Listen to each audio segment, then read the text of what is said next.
Meu nome é Dailton Fábio, sou professor de matemática e aqui eu exerço o cargo de educador de apoio da escola Joaquim Guedes, Ibimirim, Pernambuco.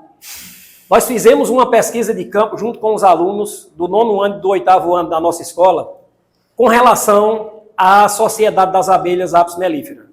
Por que é que nós escolhemos esse tema? Porque Ibimirim é um dos maiores produtores de mel do estado de Pernambuco, ocupando a 2ª posição, e um dos maiores do Brasil, que em 2009 foi eleito a 20ª maior produtora de mel do Brasil.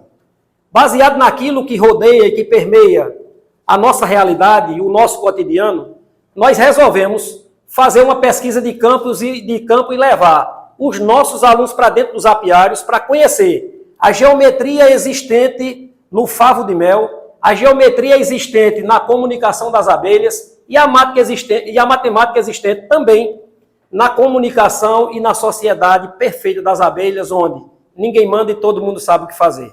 Para isso, escolhemos alunos, fizemos visita de campo nos apiários e pudemos ver de forma lúdica e criativa como funciona a matemática no dia a dia das abelhas Apis mellifera aqui no nosso município. Fizemos um trabalho fantástico e procuramos colocar e trazer para os nossos alunos o incentivo à pesquisa, porque a ideia da escola é transformar os seus alunos em pesquisadores.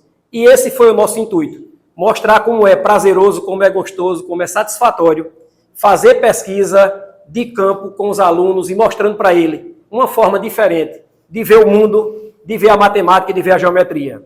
E nós fizemos também esse trabalho porque nós tínhamos uma preocupação. A matemática e a geometria sempre foi tida como chata, como aquele negócio engessado e amarrado. E quando nós levamos os meninos para dentro dos apiários, nós conseguimos mostrar para eles o quanto é maravilhoso o mundo da geometria palpável, da geometria que eu posso ver, que eu posso sentir, que eu posso tocar. Então esse foi nosso principal intuito. E assim nasceu o nosso tema, o nosso trabalho, o nosso objeto de pesquisa, que era uma abordagem pedagógica acerca da geometria instintiva das abelhas Apis mellifera. Meu nome é Tiago Almeida, sou aluno da Escola Joaquim Guedes e participo desse projeto.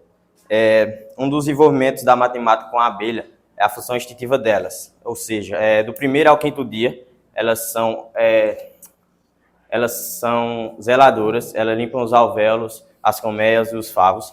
Do 6º ao 10º dia, elas são nutrizes, são elas que alimentam a rainha com geleia real. Do 11º ao 18º, elas são engenheiras, então são elas que constroem os alvéolos, os favos e a colmeia. Do 19º ao 21º dia, elas são soldados, são elas que defendem e mantêm a temperatura entre 34 e 35 graus Celsius. Do 22º até o dia da morte, elas são operárias, são elas que buscam alimento, como resina, própolis e água. Mas outro envolvimento também da matemática com elas é as células hexagonais. O primeiro a se interessar por isso foi o matemático grego Papo de Alexandria. Ele estudou e em seus estudos ele disse que para não haver desperdício nem de cera, nem de espaço, as células hexagonais, os alvéolos, precisavam se encaixar perfeitamente um no outro.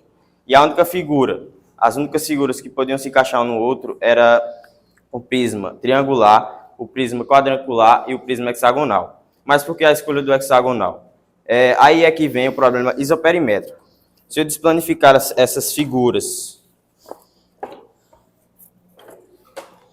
você vai perceber que elas têm todos os perímetros são iguais, isoperimétricas. Então, só que elas têm os volumes diferentes. Então, o prisma triangular é menor que o prisma quadrangular, que é menor que o prisma hexagonal. E é por isso que elas escolhem o prisma hexagonal, porque elas têm uma maior capacidade de mel para a menor porção de cera possível. Bom, eu sou o aluno Luciano Lima da Escola Joaquim Guedes e agora eu vou falar um pouco sobre algumas características das abelhas Apis mellíferas. Vou começar dentro da classe das abelhas Apis mellíferas. Existem 3 classes de abelhas: a rainha, as operárias e os zangões. Vou começar falando um pouco sobre a rainha, que é a mais importante e a principal de todas. A rainha nasce de um ovo fecundado, um ovo que necessita do sêmen.